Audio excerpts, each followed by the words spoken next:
ანგარიშვალდებულება ხალხის წინაშე. ჩვენ გვაქვს კითხვები. ისინი ვალდებულნი არიან გქონდეთ პასუხები. ჩვენი უფლებაა ვიცოდეთ. ჩვენი უფლება მათ ძალაუფლებაზე მნიშვნელოვანია. ჩვენ გვაინტერესებს სიმართლე. მათ უნდა აინტერესებდეთ ხალხის აზრი.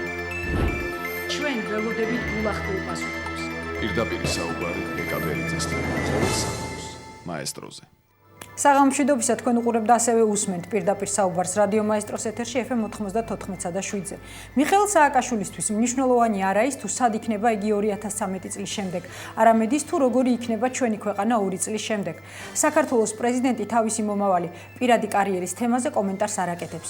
ამიტომაც გვსურს განმარტოთ, რომ ნებისმიერი სახის საუბარი აღნიშნულ საკითხზე ჩვეულებრივი სპეკულაციაა. ასე განმარტა პრეზიდენტის პრესსპიკერმა ევროკავშირის საინფორმაციო პორტალზე გამოქვეყნებული სააკაშვილის საუბრის ფრაგმენტი, სადაც ის აცხადებს, რომ მომავალი პრემიერ-მინისტრის პოზიცია მისთვის საინტერესო არ არის. რატომ არის განსაკუთრებულად მნიშვნელოვანი 2012-2013 წლის არჩევნები როგორც ქვეყნის შიგნით, ასევე მის გარეთ. პირდაპირი საუბარი გადაცემის პირველ ნაწილში ეკაგი გაურთან, მეორე ნაწილში გიორგი მარგველაშვილთან გვექნება.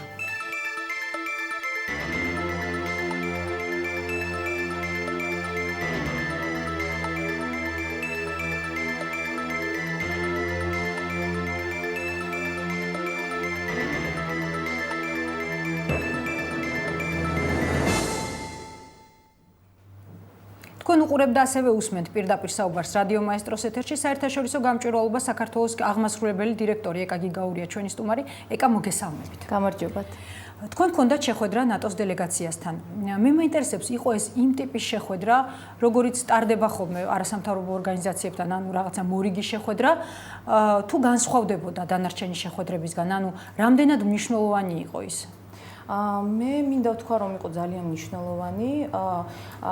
არ შეიძლება ითქვას, რომ იგი განსხვავდებოდა თავისი ფორმატით, თუმცა აი პირველი კითხვა უკავშირდებოდა კონკრეტულ ადამიანს, ბატონ ივანიშვილს და აი ეს შეიძლება ითქვას, რომ იყო განსხვავებული. ზოგადად საუბრობდით ზუსტად აი იმ თემებზე, რაზეც საუბრობთ ხოლმე სხვა დელეგაციებთან და აი სხვა შემთხვევაში, აი სხვა საკითხებში განსხვავება არ. ანუ შეამჩნიეთ, რომ იყო განსაკუთრებული ინტერესი ივანიშვილის ფიგურის მიმართ, იმდან რამდენიც თქვენ ამბობთ, რომ პირველივე შეკითხვა სწორედ ამ თემაზე დაისვა. კი, შეიძლება ითქვას, რომ იყო ინტერესი, ანუ რა ხდება თვითონ აი ამ პიროვნების გარშემო, რა რეაქცია აქვს მთავრობას მის მიმართ, მას შემდეგ რაც მან გააკეთა პოლიტიკური განცხადებები, რა ხდება მის მოქალაქეობასთან დაკავშირებით და მისი მეუღლის მოქალაქეობასთან დაკავშირებით. ვინ გასცა პასუხი ელჩებს და როგორი იყო პასუხები? პასუხები იყო განსხვავებული, თითქმის ყველამ დააფიქსირა თავისი პოზიცია ამასთან დაკავშირებით. პოზიცია ძირითადად იყო ის, რომ ჩვენ კონკრეტულ იმ ორგანიზაციებს, რომლებიც იქ ვიყავით წარმოდგენილები, კონკრეტულად ინფორმაცია არ ქონდა თუ როგორ მოხდა ეს, ანუ დოკუმენტაციისთვის არ შეგვიხედავს ჩვენ, თუმცა ვთქვით, რომ მისი მეუღლის შემთხვევაში ეს იყო ცალსახად კანონის დარღვევა, რაც შეეხება მას, აქ ეს იყო შეიძლება დისკუსიის საგანი, ცალსახაა, რომ საქართველოს კანონმდებლობაში არის ნათქვამი, რომ მოქალაქეობის შეწყვეტის საფუძველი არის სხვა ქვეყნის მოქალაქეობის მიღება.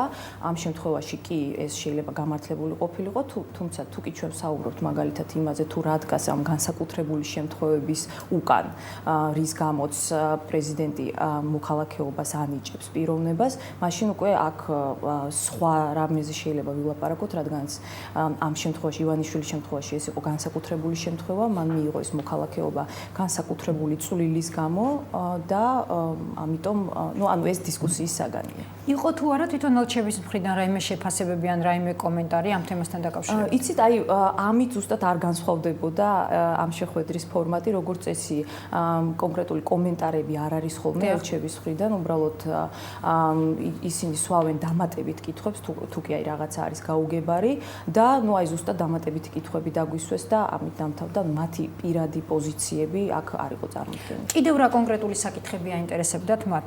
საუბარი იყო მაგალითად, რამდენად იყო ინტერესის თემა არჩევნები, რომლებიც ერთ წელიწადში უნდა ჩატარდეს და ამ არჩევნებთან დაკავშირებული პერიპეტიები?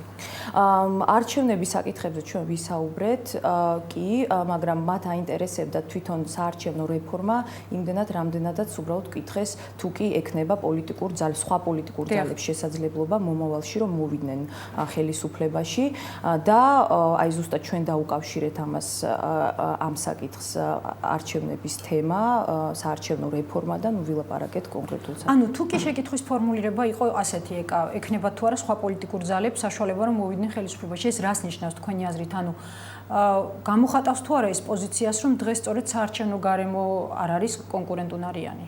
ზუსტად ამაზე იყო საუბარი ჩვენი მხრიდან, რომ ჩვენ ვფიქრობთ, რომ საქართველოს მთავრობამ უნდა გააკეთოს ყველაფერი, რომ კონკურენტუნარიანი საარჩევნო გარემო ჩამოაყალიბოს. ეს 2012 წლის არჩევნები არის ნამდვილად გადამწყვეტი და ტესტი საქართველოსთვის.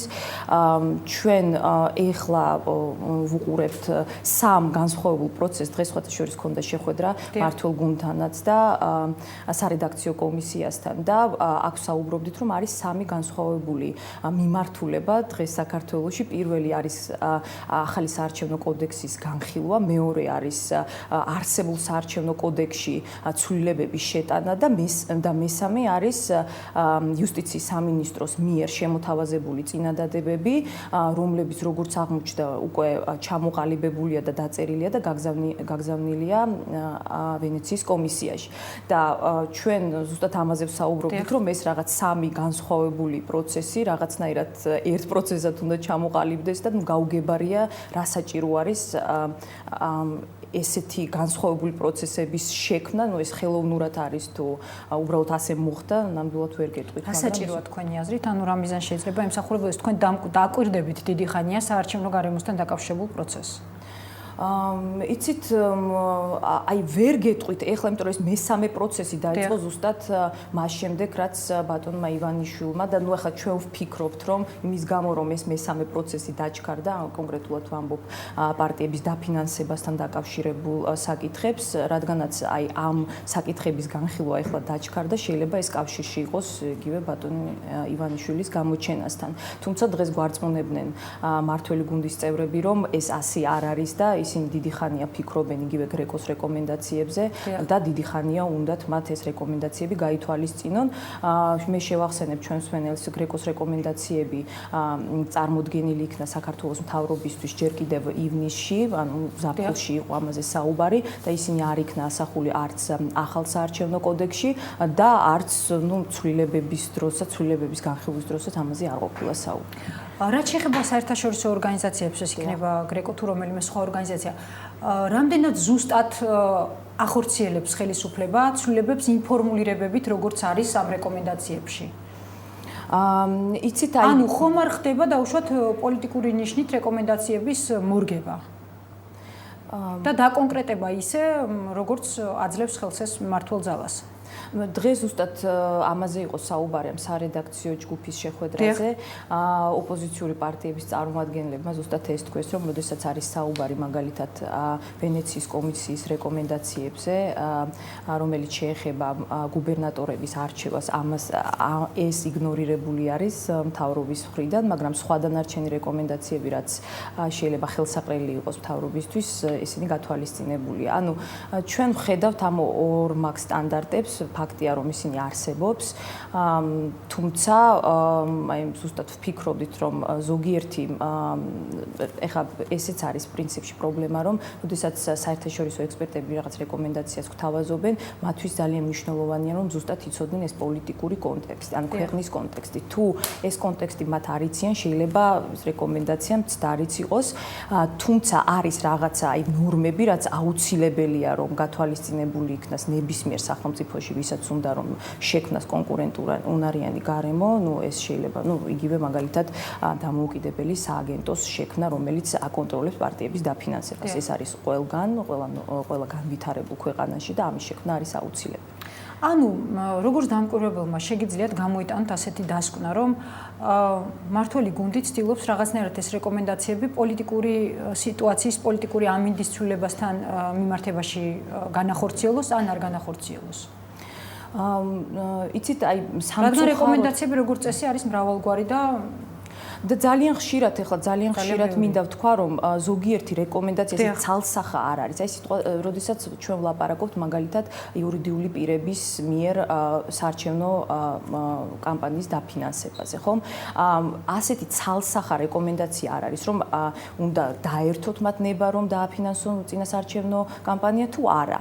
ეს არის პოლიტიკური მსჯელობის საგანი და შესაბამისად ეს ქვეყნის შიგნით უნდა გადაწყდეს ქვეყნის კონტექსტის გათვალისწინებით. და ეს არის მთავარი პრინციპი, ანუ ზოგ შემთხვევაში ჩვენ გვესმის აი მაგალითად იგივე აი ამ საკითხთან მიმართებაში, ხომ, ჩვენ გვესმის მმართველი გუნდის მხრიდან განცხადებები, რომ ეს იყო საერთაშორისო რეკომენდაცია, ეს არ ყოფილა, იქ უბრალოდ იყო ნათქვამი, რომ ეს უნდა რაღაცნაირად გადაწყდეს, მაგრამ როგორ გადაწყდება, ეს არის პოლიტიკური მსჯელობის საგანი და უახლოეს მომავალში პოლიტიკური დებატები უნდა დაიწყოს ამ საკითხთან დაკავშირებით. როგორც თქვენ ბრძანეთ ელჩებთან შეხვედრის დროს ერთ-ერთი მნიშვნელოვანი თემა იყო არჩევნები. თვითონ ნატოს გენერალურმა მდივანმაც გააკეთა განცხადება იმ შესახებ, რომ 2012-2013 წლების არჩევნების მნიშვნელობა ძალიან დიდია, სწორედ ალიანსთან ინტეგრაციის თვალსაზრისით. მე მაინტერესებს თქვენ როგორ ფიქრობთ, რატომ არის დასავლეთისთვის მომავალი არჩევნები განსაკუთრებული მნიშვნელობის მატარებელი, თუმცა მოდით პირდაპირ საუბარი ამ თემაზე სარეკლამო ბლოკის შემდეგ გავაგრძელოთ, გადაცემაში რეკლამის დროა.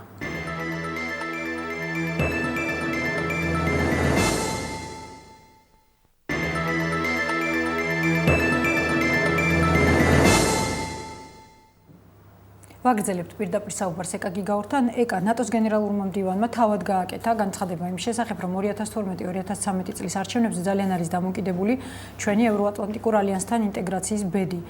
როგორ ფიქრობთ, რატომ არის ასეთი მნიშვნელოვანი ეს არჩევნები, თუნდაც ამ კუთხით, თუნდაც ნატოსთან დაახლოების კუთხით? ამაზე ალბათ ელჩებმაც ისაუბრეს.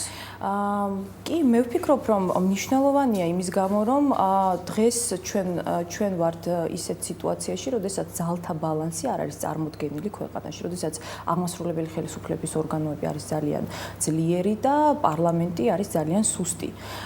და ამის გასწორება არის აუცილებელი იმისთვის, რომ ქვეყანა მიფუნქციონიროს. იგივე ჩვენ, აი მაგალითად, ზუსტად რამოდენიმე ხნის წინ წარმოვადგინეთ საქართველოს ანტიკორუფციული სისტემის ანალიზი და აქ საუბრობდით ამაზე, რომ აღმასრულებელი ხელისუფლების ორგანოები არის ძლიერი და იმის გამო, რომ არ არსებობს, იმის გამო, რომ პარლამენტი, სასამართლო, მედია და ეს არასამთავრობო სექტორი არის სუსტი, ეს არის ზუსტად ის სექტორები, რომლებმაც უნდა აკონტროლონ და მონიტორინგი აწარმოონ აღმასრულებლის შტოსი, ეს არის ძალიან დიდი პრობლემა და ალბათობა ძალის ანუ უფლებამოსილების ბოროტად გამოყენების არის ძალიან დიდი.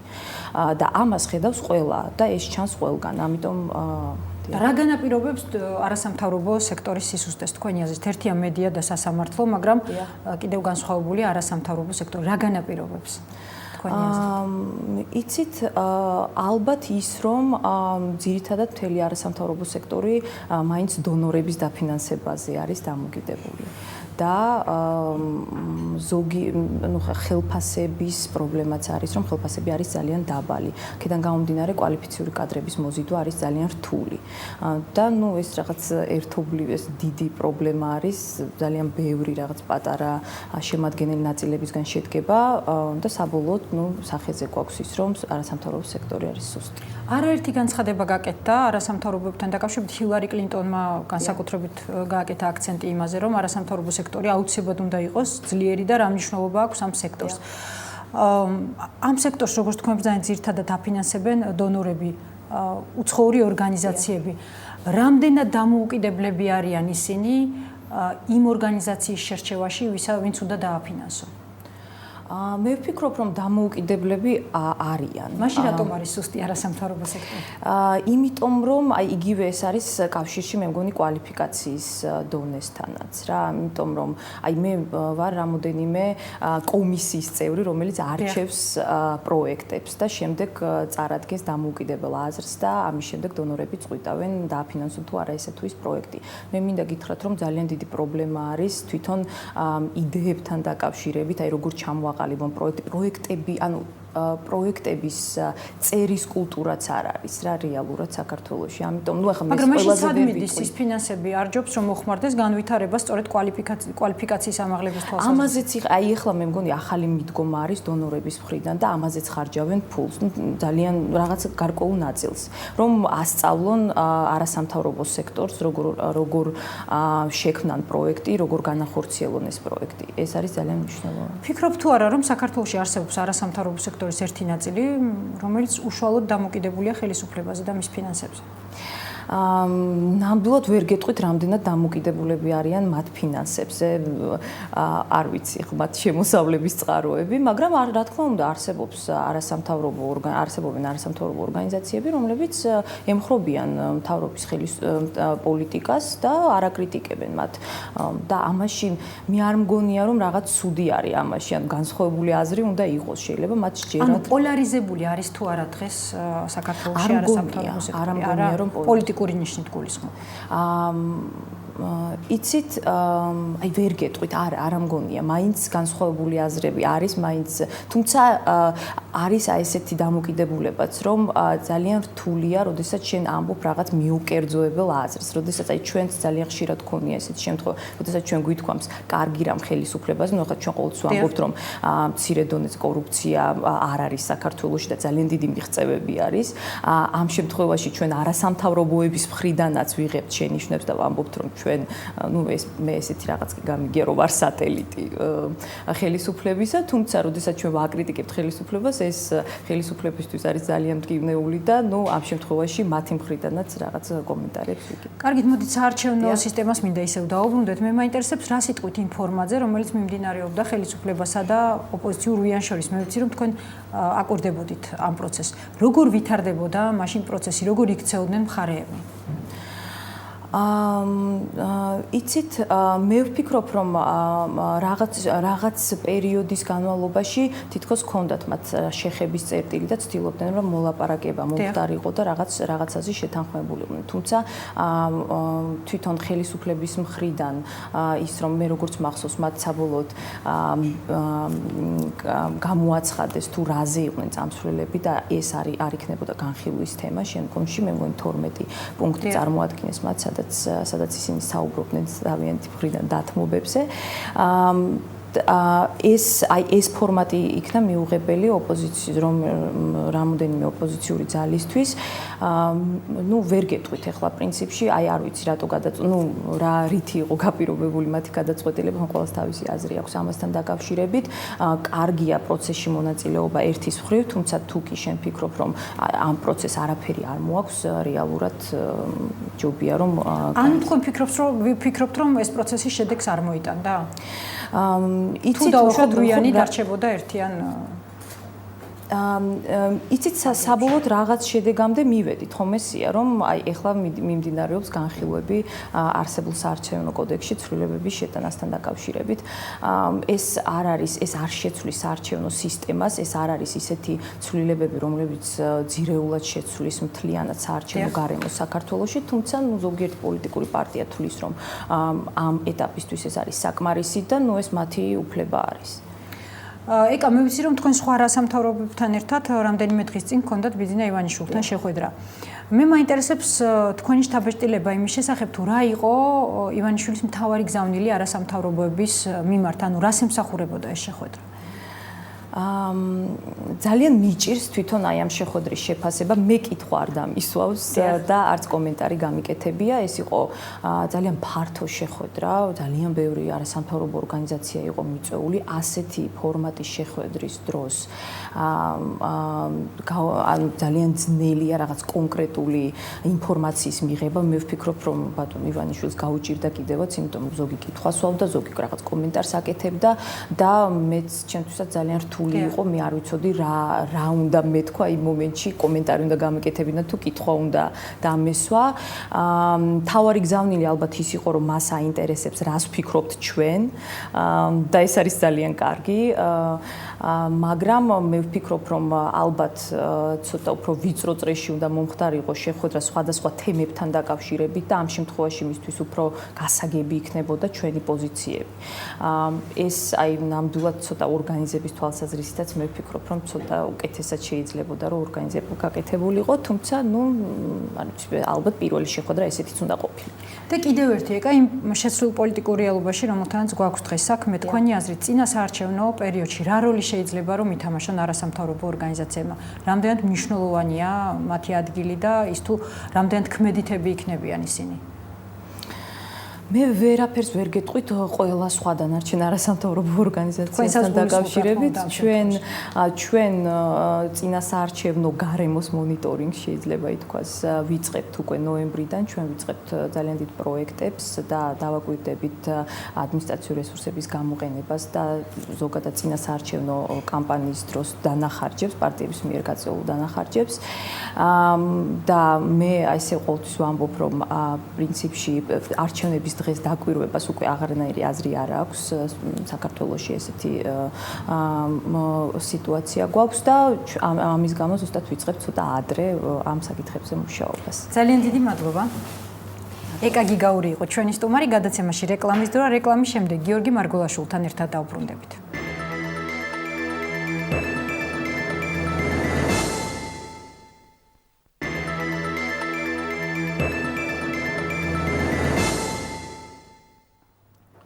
თქვენ უყურებთ და ასევე უსმენთ პირდაპირ საუბარს. გიორგი მარგოლაშვილია ჩვენი სტუმარი. გიორგი, მოგესალმებით. გამარჯობა. სულ ეხლა ხანს რადიო თავისუფლებამ გაავრცელა ანალიტიკური სტატია, რომლის ავტორიც არის რობერტ კუალსონი. ამ სტატიის მიხედვით საქართველოს უმდიდრესმა ადამიანმა სააკაშვილს პოლიტიკური სცენარი დაურღვია. სწორედ ასეთი სულისკვეთებით არის გაჟღერებული სტატია და სათაურადაც ეს არის გამოტანილი. მე მაინტერესებს, რამდენ თეთახმებით სტატიის ავტორს. ხო, სააკაშვილის პოლიტიკური სცენარს არ ვიცნობ, ნუ ალბათ შეგვიძლია წარმოვიდგინოთ რაც არის. ხო. არის თუ იყო? იყო, ხო, ეს ალბათ იმიდან რა ქვია. თუ ეთახმებით კუალსონს იყო? ხო, თუმცა ეს ზუსტად არ ვიცნობ, მაგრამ პოლიტიკური რეალობა რო შეცვალა და ახალი პოლიტიკური გარემო შექმნა საქართველოში, ეს მნიშვნელოვანია. საქართველოში იმყოფება ანდერს ფოგ რასმუსენი, ნატოს გენერალური მდივანი, რომელმაც განაცხადა, რომ 2012-2013 წლების არჩევნები ნამდვილად იქნება საქართველოს დემოკრატიის გამოცდა და ველით, რომ აუცილებელ რეფორმებს დავინახავთ. თქვენი აზრით, რა შემთხვევაში შეიძლება ჩაითვალოს გამოცდა ჩაბარებულად? სხვათა შორის BBC-ის ანალიტიკოსი დემიენ მაგინესიც ნატოსთან საქართველოს ინტეგრაციაზე საუბრისას აცხადებს, რომ 2013 წელს საქართველოს კიდევ ერთი გამოცდა უნდა ჩააბაროს სააკაშვილის მისი საპრეზიდენტო ვადის დასრულების შემდეგ, სააკაშვილი მის საპრეზიდენტო ვადის დასრულების შემდეგ თანამდებობიდან უნდა გადადგეს. ხო, გამოცდა ბუნებრივია არის, იმიტომ რომ ჩვენ რო შევხედოთ მაშინ, როდესაც გამოცდაზე ლაპარაკობთ, ჩვეულებრივ რაღაცა წინა პერიოდის მოსამზადებელ პერიოდზე ან რაღაცის შეჯამებაზეა საუბარი, ხო? რო შევხედოთ, აღარ წავიდეთ თავშოთ 20 წლიან სახელმწიფოებრიობის და თანამედროვე დემოკრატიული სახელმწიფოების მშენებლობის 20 წლიან წარუმატებელ ისტორიაში, შევხედოთ ბოლო პერიოდს, ხო? ჩვენ დღეს გვაქვს რეალობა, როდესაც ქვეყნის ლიდერი ამა თუ იმ ფორმით ყოველ შემთხვევაში ცდილობს, ყოველ შემთხვევაში არაფიქსირებს, რომ არ ცდილობს ხელისუფლების გადაცემას იმ ფორმატით, რომელიც არის მიღებული თანამედროვე ცივილიზებულ სამყაროში. ჩვენ ვცდილობთ გავიდეთ რაღაცნაირად იმ ცივილიზებული სამყაროდან, სადაც არიან პრემიერ-მინისტრები, პრეზიდენტები, ისინი წარმატებულად თავის ქვეყანას ემსახურებიან, შემდეგ ხალხი მათ აფასებს და ასე შემდეგ. ანუ რა ხდება? 2004 წელს სააკაშვილი მოვიდა ხელისუფლებაში და ხაზგასასმელია ის ფაქტი, რომ სააკაშვილი ხელისუფლებაში არ მოვიდა ნორმალური გზით, ის მოვიდა ხელისუფლებაში რევოლუციის გზით. რა თქმა უნდა, რაღაც მომენტში ეს პოზიტიურად არის აღქმული, მაგრამ სახელმწიფო ისტორიის თვალსაზრისით, შეჯამების თვალსაზრისით ეს ნეგატიური. ის მოდის ხელისუფლებაში რევოლუციის გზით, მისი მეორე ვადა არის ასევე რევოლუციისა და რევოლუციის ჩახშობის შედეგად მისი ადრე გადადგომის შედეგად მიღებული მეორე ვადა, ხოლო დღეს ნათელი გზავნილი რომ ჩვენ რამენაირად ვდგავთ ნაბიჯს თანამედროვე დემოკრატიული ქვეყნისკენ, სადაც ხელისუფლების გადაცემა ხდება მშვიდობიანად და რაც მთავარია, ხელისუფლების გადაცემა ხდება ხალხის ნების საფუძველზე და არა манипуляციების და არა რაღაცა ხელის გადახრილების საფუძველზე. დღეს ჩვენ ამის ნიშანს ყოველ შემთხვევაში ნათელს მკაფიოს ხო ყოველთვის ჩანს ხოლმე რა, როდესაც მარტივად ამბობ, რომ რაღაცა მარტივი არის, ხო? ჭეშმარიტება ყოველთვის მარტივია, როგორც არის სახარებაში თქვენი სიტყვები იყოს მარტივი. კი, არა, იმის იქეთ ყველაფერი არის უკვე რაღაცა ტყუილი. აი ესეთი სიმარტივე, რომ სააკაშვილი პრეზიდენტობას ამთავრებს, იქნება არჩევნები, რომელშიც ქართველი ხალხი გადაწყვეტს. არა ის ხალხი, ვისაც ნაციონალური მოძრაობა დაუტოვებს მოქალაქეობას, უკვე აღარ ვიცი, კანდიდატების მხრიდან თუ ამომრჩევლების მხრიდან, ვისაც მიიყვანს, არა, ქართველი ხალხი გადაწყვეტს, ვინ უნდა რომ იყოს, ცუდი, კარგი. ამის ნათელ გზავნილებს ვერ ხედავთ. ჩვენ ხედავთ რაღაცა სირთულეებს მუდმივად და მე ამ სირთულეებზე კომენტარებს და კომენტარებს. ამ თვალსაზრისით გამოცდა ვართ თუ არა ჩვენ იმ კულტურული სივრცის ნაწილი, ბუნებრივია ჩასაბარებელია. და რატომ არის ეს დასავლეთისთვის ან ნატოსთვის დღეს განსაკუთრებით მნიშვნელოვანი ჩვენი დასავლელი პარტნიორებისთვის ზოგადად? ეს არის პრინციპულად უსაფრთხოების თემა. ეს არის თემა, რომელიც ყველაზე სერიოზულად დევს დემოკრატიაში. ხშირად გონიათ ხოლმე, რომ დემოკრატიული არის თუ არ არის დემოკრატიული ქვეყანა, დაახლოებით ისე არის შენს პოლიციის მანქანას აწერია თუ არა traffic police და ინგლისურად უყურებ თუ არა ფილმებს. საქმე მაგაში არ არის. საქმე ისაა, რომ როდესაც შენ ხარ ამ ალიანსის წევრი შემადგენელი ქვეყნები თავიანთ ყველაზე მნიშვნელოვან პოლიტიკურ გადაწყვეტილებებს, როგორიც არის ომი, მშვიდობა და ასე შემდეგ, იღებენ იქედან გამომდინარე, რომ ის პოლიტიკოსები, ვინც ამ გადაცემებს იღებენ, არიან ხალხის რჩეული. ეხლა რაშია საქმე აქ? იქ კი არა, აქ მნიშვნელოვანი ის კი არა, რომ ეს არის პოპულარული ადამიანი, არაპოპულარული. როდესაც ხალხის რჩეული იღებს გადაწყვეტილებას ომის შესახებ, აი, რო შევხედოთ რთულ ვითარებებს. არა ეკონომიკურ პოლიტიკაზე ან 10% იქნება გადასახადი თუ 15%.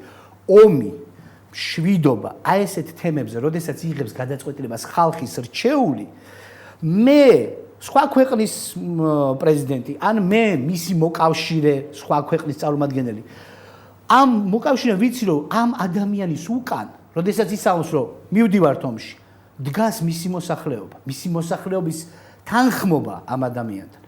დღეს ეს სრულიად გახლეჩილია. სააკაშვილი, რომელმაც არჩევნები ვერ მოიგო 2007 წელს, რომელმაც თავისი მოსახლეობა დაარბია 2007 წელს, ხო? აი ეს ადამიანი, როდესაც ამბობს, ამოიღებს იმას, ხო? ხმალს და ამბობს, ძმებო, წინ წავედით, ხო? ვინ დგას მის უკან? ეს უკვე კითხვის ნიშანია. იმიტომ რომ მის უკან დგას ის ადამიანი, რომელსაც მან ესროლა რიხეზე. მაგრამ მითხარ რომ მის უკან იგივე დასავლეთი 2008 წლის არჩევნებიდან გამომდინარე. ანუ რა მაინტერესებს აქედან გამომდინარე? დასავლეთი ეკა დგას, მაშინ როცა ამას უყურებ გვერდიდან და ამბობ რომ იცი რა, ამ პოლიტიკურმა ლიდერმა გამოაცხადა ეს პოლიტიკური გადაწყვეტილება, ყავდა ამდენი ჯარი და რაღაცა ქმედებები განხორციელდა საბოლოო ჯამში დღენახევრის განმავლობაში. მაგრამ ეხლა წარმოიდგინეთ თქვენ რომ იყოთ დასავლელი ლიდერი და თქვენი პარტნიორი იყოს სააკაშვილი. და სააკაშვილმა ხო თქვენ ეს დეტალები ხო არიცით, თქვენ იცით რომ იმან თქვა რომ წავედი ომში. და თქვენ ფიქრობთ რომ ეს კაცი კი წავიდა ომში და დაუშვათ ჯარი კი ყავს და ყავს რაღაცა პოლიციელები, რომლებიც მე ხალხს ურტყავენ, მაგრამ რეალურად ამ კაცის უკან ვინ დადგება? საქმეზე რომ მიდგეს, ვინ არის თანახმა მასთან ერთად ომში და მშვიდობაში?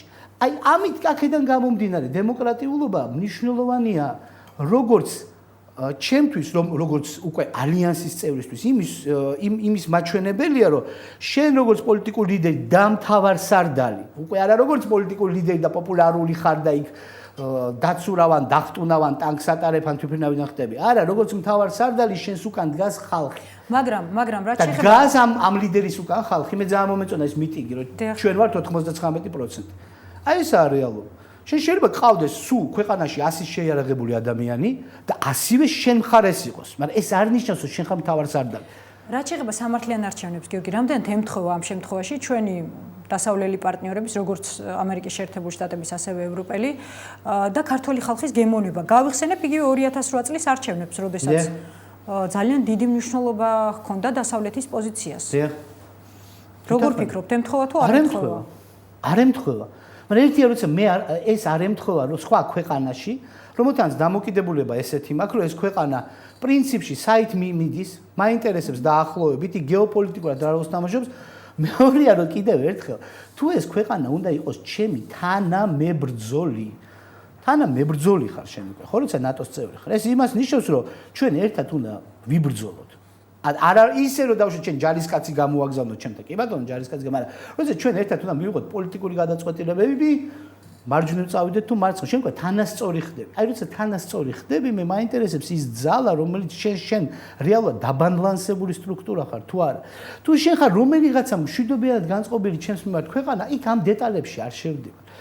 და ეს არის პრინციპული ჩვენთვის, რომ თუ ჩვენ გვინდა იმ ოჯახის წევრები ვიყოთ, ჩვენ უნდა იმ ოჯახის წესებით ვითამაშოთ, რომელიც კიდევ ერთხელ ეს რატომღაც ასე არის ხაზგასმული, ეს არის ევროპული, ეს არის თანამედროვე უკვე არა მარტო 21 თანამედროვე ადამიანის აზროვნებაა, რომ მოქალაქეს აქვს უფლება გადაწყვიტოს თავის ბედი და არა გაქვს შენ უფლება პოლიტიკურ ლიდერს ვიღაცები გამოარჩიო, ეს შუა საუკუნეები.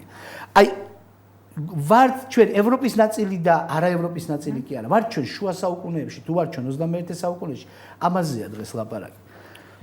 დიდი ხანია საუბარია იმაზე, რომ მიხეილ სააკაშვილს უნდა გახდეს ქვეყნის პრემიერ-მინისტრი იმისთვის, რომ შეინარჩუნოს ძალაუფლება.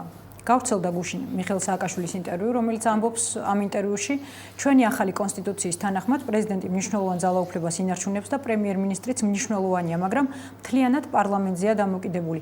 არც თუ საინტერესო პოზიცია იმ ადამიანისთვის, რომელიც დღეს პრეზიდენტია. მე მაინტერესებს, როგორ გესმით თქვენ ეს პოზიცია პრეზიდენტის? ნუ ეს სააკაშვილი საერთოდ არ მესმის ეგ. მაგრამ ამ შემთხვევაში უნდა თუ არა ამ ადამიანის პრემიერ-მინისტრობა? ეს რას ნიშნავს, რომ მას აღარ უნდა გადაიფიქრა და აღარ უნდა პრემიერ-მინისტრობა? თუ ის აკეთებს პოზიციონირებას, რომ მას არ უნდა, მაგრამ ხალხს სჭირდება ის, რომ მიხეილ სააკაშვილი იყოს პრემიერ-მინისტრი.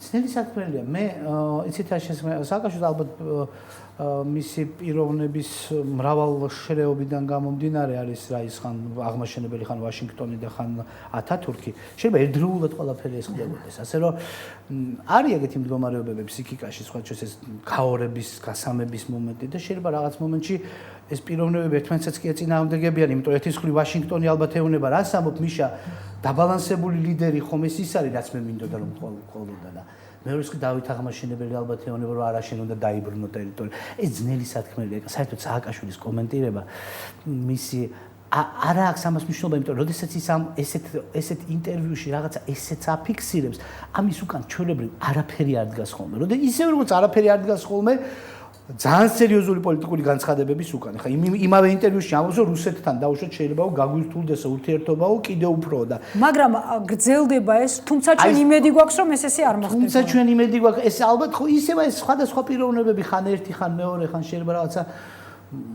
ჩინგისხანი იგივე, მაგრამ ყველაზე უფრო უცნაური ამ კონტექსტში იყო არა სააკაშვილის ასე ვთქვათ პიროვნული სულიერი წიაღსვლა. არამედ საინტერესო იყო, რომ ამაზე გააკეთა განცხადება და კომენტარი გააკეთა უკვე ოფიციალურმა სტრუქტურამ.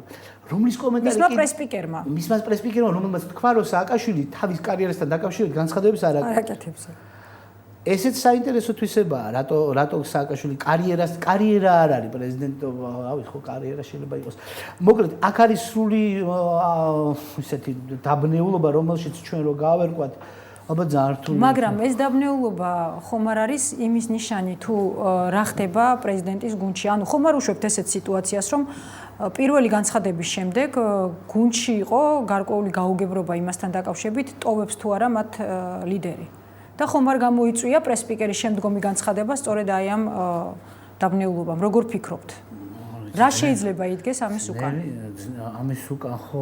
იცით რა? საერთოდ რა შეიძლება დღეს თქვენი აზრით, აი ამ რეალობიდან გამომდინარე, ივანიშვილის ფაქტორიდან გამომდინარე, ხდებოდეს პრეზიდენტის გუნდში?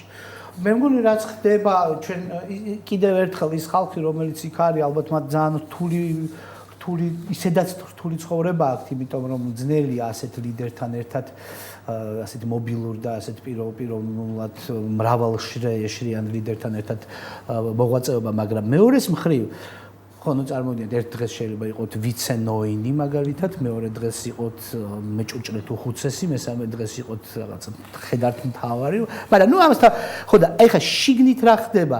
ამას ვატყობთ იმ ქმედებებით, რაც ხორციელდება და რა განცხადებებიც არის ქმედების იმ განცხადებებით, რაც ხორციელდება. ერთი არის ნათელი, რომ დავუშვათ პირველი ეს მომზადებული ფორმატები, რომ მოდი როგორც კი რაღაცა პრობლემა, როგორც კი გაჩნდება რეალური პრობლემა, არ ვაღიაროთ ის ფაქტი, რომ ვიღაცა შეიძლება იყოს განსხვავებული. ანუ გაჩნდა ივანიშვილი როგორც შესაძლო კანდიდატი, პირველი რა ქნის მოქალაქეობა გაუქმეს. ანუ გაუქმეს ფაქტიურად უფლება საკუთარ თავსვე არჩევანის. ახლა ის რომ ივანიშვილს გაუქმეს, ან მე გამიმიუქმეს უფლება ავირჩიო ორ კანდიდატს შორის, ეს არ აუშვებს. თავის თავსაც კი არ ენდობიან. ისე გაუქმეს ივანიშვილს, ეს არ არსებობს. აი ესეთი ისე არ დანახვა ივანიშვილს. ეს ერთი მომენტი. მეორე მომენტი რაღაცა ტერორი. ხო, მარტივი ტერორი, რომელიც არის აი ესეთი light ფორმა ტირანიის აი ესეთი რატომ არ არის მძიმე ფორმა? აი რა თამაშობს აქ? მძიმე ფორმა მაინც ხო არ ხარ, მძიმე ფორმა არის ის, რაც ჩვენ გვახსოვს წინა საუკუნის შუა წლებში და სხვა ქვეყნებში, სადაც ადამიანები ქრებოდნენ, კვდებოდნენ, ესეც ხო მიიღეს, გააკეთეს ეს 25-ში, ხო, მაგრამ ნუ ჯერჯერობით ეგეთი რამე ღვთისმადლით არ გაუკეთებიათ. ნუ ჯერჯერობით ტერორია ივანიშვილის აი ესე და რაღაცას წაგართმევდა, რაღაცას გატკენდა, აი რაც შემიძლია და თან ვითომ ეს ხდება სახელმწიფოს მიერ, ეს ხო სახელმწიფოს ქმედება არ არის, როცა მე მუდმივად დავუშვათ ერთი და იგივე ადამიანს ვართმევ ეხლა რა.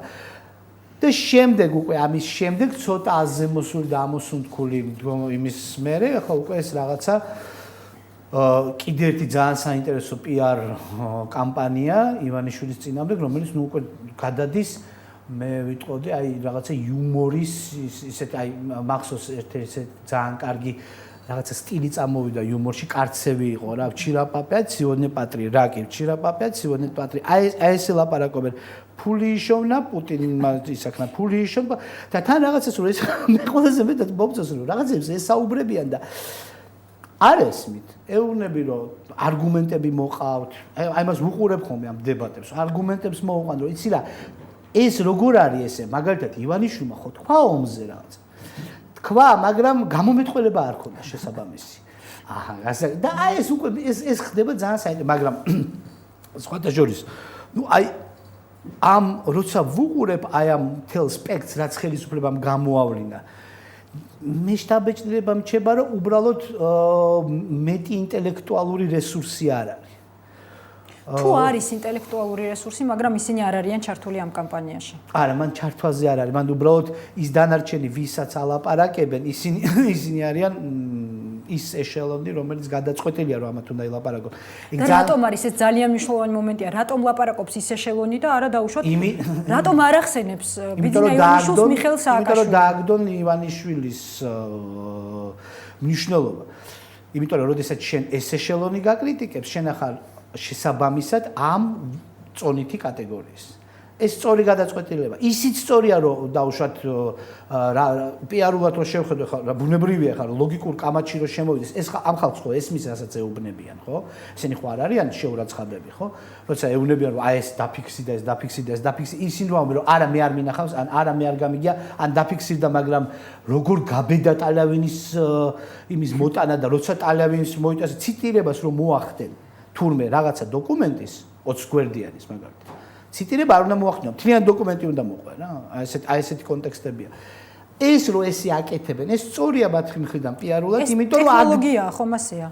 რა? პოლიტიკური ტექნოლოგია. ტექნოლოგია და სწორი ტექნოლოგია, იმიტომ სხვა გამოსავალი არ აქვს. ეხლა სერიოზულ დებატში რო შევიდეს ვინმე ამ თემებზე და რო გასცდეს იმ რაღაცა აბსოლუტურად რაღაცა არარეალურს რომ ის პუტინს აძლევს მესიჯებს თუ რაღაც აი გასაოცარი თურმე იმაში რა აი აქედან პუტინს აძლევენ მესიჯებს რომ ვოვა იასტაბოი აი ეს აი ამას რომ ადამიანი იტყვის ხო ეხლა ის ადამიანი რომ ნორმალურ დიალოგში შევიდეს ეს იქნებოდა სასაცილო ამიტომ უნდა შევიდეს ეს ეშელონი აი ესეთი აბსოლუტური შეურაცხადობით და ეს სწორი ნაბიჯია მაგრამ მუშაობს თუ არა ეს მეთოდი რა თქმა უნდა რაღაცა პერიოდი მუშაობს, მაგრამ კახურ ანეკდოტში არის ჩამომთავრდება იღობე და მე ნუ აი რაღაც იზამის რომ მიყვება მთვრალი იმღობეს და აი ჩამომთავრდებაო იღობეო და აი მე სადღაც ახვალო ხო ნუ აი დამთავრდება ეს რამდენი უნდა ილაპარაკონ ეს ამ თემაზე ხო ჩაერთვება პრეზიდენტი ამ დისკუსიაში შეიძლება შეიქმნას ასეთი სიტუაცია არ ამგონია მე სულ აი ოცნება მაქვს რომ სააკაშვილი გახდეს ისევ პოლიტიკოსი ისევ მისი მეთოდი იყოს არა დაჭერა და ჩამორთმევა ქონების, არამედ პოლიტიკური დებატები და პოლიტიკური არგუმენტაცია. მე არ ამგონია ჩაერთოს, თორემ პრინციპში ძალიან საინტერესო იქნებოდა, იმიტომ რომ გასაანალიზებელი ბევრია. მე სლოგანს დაუბრუნებ ნაციონალურ მოძრაობას.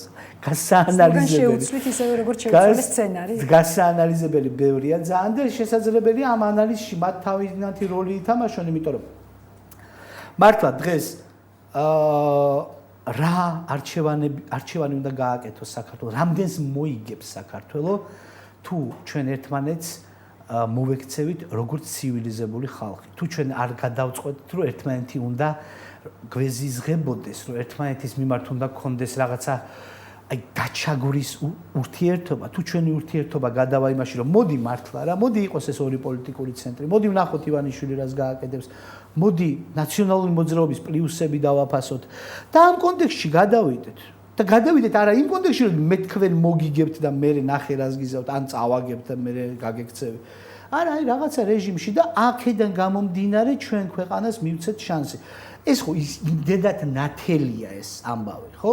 თუ მე ერთ ქართველს არ მგონია რომ შენ მეორე ქართველი რომელიც ჩემი კონკურენტი ხარ არჩევნებზე ან სხვა პოლიტიკური ძალამო თუ არ მგონი ხარ ვანდალი და თუ არ მგონი ხარ კაციჭამია ხო რატო არ უნდა მოგცეს შანსი რომ ერთიან ქვეყანაში რაღაცა დავაბალანსოთ ხო აი ძალიან ახლოს მეორე მხრიდან ანუ ოპოზიციის მხრიდან თუ არის მზაობა ესეთი თანაბარი დისკუსიისთვის როგორ ფიქრობთ?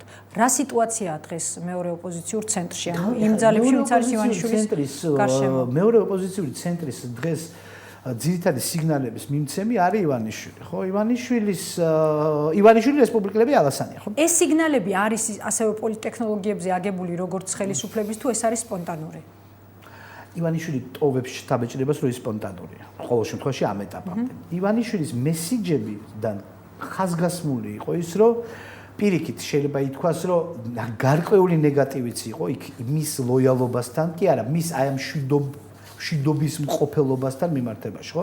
აქცენტი იყო მე მახსოვს იმასთან ლაპარაკი, როგორ შეიძლება და აქტიურად, როცა ივანიშვილი ამბობდა, რომ თორემ იგივე არავინ არ გაქრეს პოლიტიკური სპექტრიდან, ან მე არ მიმაჩნია, რომ ვიღაცა დაუშვათ, ვიღაცას რაღაცის უფლება არ უნდა ქონდეს საქართველოში. ამას ერთმნიშვნელოვნად ცოტა ესეთი აგრესიული რეაქცია იყო, რომ როგორ შენ სამართლიანობის აღდგენას აბა როგორ ხედავ.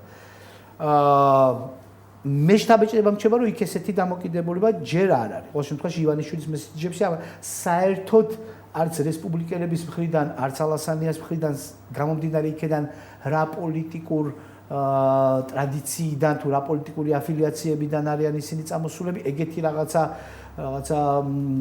ესე რა ქვია, შუა საუკუნეებრივი ემოციები მე არასდროს არ მინახავს. მე ეს მაძლევს ძალიან დიდ შეიძლება გარკვეულ გულუბრყუდო, მაგრამ იმედს, რომ ამ ხალხის მიერ შექმნილი რეალობა მათი წარმატების შემდეგ არ იქნება ანგარიშსწორი. მაგრამ წარმატებისთვის რა არის აუცილებელი? ანუ წარმატების წინაპირობად იქცა ივანიშვილის ფაქტორი და ის რესურსი, რომელიც აქვს ამ ადამიანს, არ გულისხმობ მხოლოდ ფინანსურ რესურსს, მაგრამ ეს იქნება საკმარისი? ძალიან ძნელი საქმეა. მე მინდა ხაზი გავუსვა იმას, რომ ივანიშვილის ფინანსური რესურსი ჯერჯერობით პოლიტიკაში არ გამოჩნდება. ანუ ივანიშვილმა სწორედ ამიტომ თქვი რომ არ გულისხმობ. ხო, ანუ ივანიშვილმა შეცვალა. მე გულისხმობ მის რეიტინგის რესურსს. ხო, ეს სხვა ძალიან საინტერესო ფაქტია, რომ ფაქტიურად გადატრიალდა პოლიტიკური გარემო და ერთ თვეზე მეტი პერიოდია, როდესაც მთლიანად ივანიშვილმა შეცვალა მოახდინა ეს ტევტონიკური ძრა ქართულ პოლიტიკურ რეალობაში. ხო, მაგრამ მის მიერ დახარჯული დაუშვათ არც ერთი ლარი ჩვენ პოლიტიკაში არ გვინახავს. ეს სერიოზ, ეხლა აქ რა თქმა უნდა მადლობა უთხრას, დიდი მადლობა ივანიშვილმა პირველ რიგში ხელისუფლებას, იმიტომ რომ ისე ეფექტურად იმუშავა ხელისუფლებამ პირველ პერიოდში, რომ რა თქმა უნდა ძალიან ბევრი ასე ვთქვათ მისცა, აჩუქა, მაგრამ ეს ერთი ფაქტორია. მეორე ფაქტორი არის მნიშვნელოვანი და იმედის მომცემი სწორედ ის საერთაშორისო გარემო, რომელიც ეხლა შეცვლილ შთაბეჭდებას ტოვებს ჩემზე, ანუ სააკაშვილს არა აქვს ის კარდ ბლანშები, რომელიც ჰქონდა დაუშვათ ბუშის დროს, როდესაც არ იყო მაინც და მაინც. და გიორგი, ხომ არ იყო სინამდვილეში, ანუ დასავლეთის განწყობა, თუნდაც 2008 წელს დამოკიდებული იმაზე, თუ ვინ იქნებოდა ალტერნატივა და სწორედ ფიგურის გამოჩენამ ხომ არ განაპირობა მათი განწყობის ცვლილება? შესაძლებელია ესეც არის. შესაძლებელია ესეც არის და რა თქმა უნდა, ჩვენ დასავლურ პოლიტიკას არ უნდა შევხედოთ როგორც იდეალისტურს, რომ მათ მართლა დემოკრატიის გამარჯვება უნდა თვითონ სოფლიოში, იმ ხალხებშიც კი, რომელთაც ეს ძალიან მაინც და მაინც არ მოსწონთ და ურჩევნიათ, რომ ერთმანეთს თავპირი უმტრიონ. მაგრამ მე ესეთი კომენტარები, რომ კი ბატონო გავიგეთ, მაგრამ აბა ვინ, ესეთი კომენტარი ხშირად გამიგია დასავლელი ლიდერებისგან, რომლებიც ამის უკან აყენებენ რეალ პოლიტიკურ თამაშს აყენებენ და გეუბნებიან, რომ ეს არ მოგწონს, მაგრამ ეს არის თქვენი პრეზიდენტი, რომელიც პრინციპში იმ თამაშის წესით თამაშობს, რომელიც ჩვენ გვესმის. მაგრამ სხვა ვინ ეს თემა ყოველთვის იდგა ხოლმე. დღეს ეს ფონი მოხსნილი, ეს მეორე მომენტია. ხა მესამე, რა თქმა უნდა, არის რაღაც არ ვიცი, განგება, ჩვენი ბედი, სხვა ჩვენს ბედი, რომელიც არის ხოლმე სულ ისტორიაში რაღაცა უცნაურად ტრიალდება. თუ უბრალოდ მოვლენების მიმდინარეობას წიჩენიავს დაეწირს, რასაც ეძახიან რუსები. ხო, წიჩენიავს დაეწირს, იმიტომ რომ აი მაგალითად მიშა ამბობს, რომ რუსეთთან ურთიერთობის გაუარესების იმედი აქვს არა, მოელის. ხო, ეს მომენტი არის. და ემზადება ამისთვის. და ემზადება, ხო, რანაირად ემზადება, ეს მაინტერესებს. შეიძლება, ხო, არ ვიცი. ხო და ამ ვითარებაში, ამ სიტუაციაში ბევრი შემადგენელია, მაგრამ როდესაც ვუყურებთ ამ შემადგენლებს, ხო, ჩვეულებრივ ანალიზისას იმას შევით ხოლმე გვერდზე გავწევთ, ჩვენ ვუყურებთ ძირითად ვექტორს. ეს ძირითადი ვექტორი არის შემდეგი და პირველი და ყველაზე მნიშვნელოვანი არის ის, რომ ჩვენი საზოგადოება პრინციპში არ გუობს აი ესეთ დაჩაგრულობას.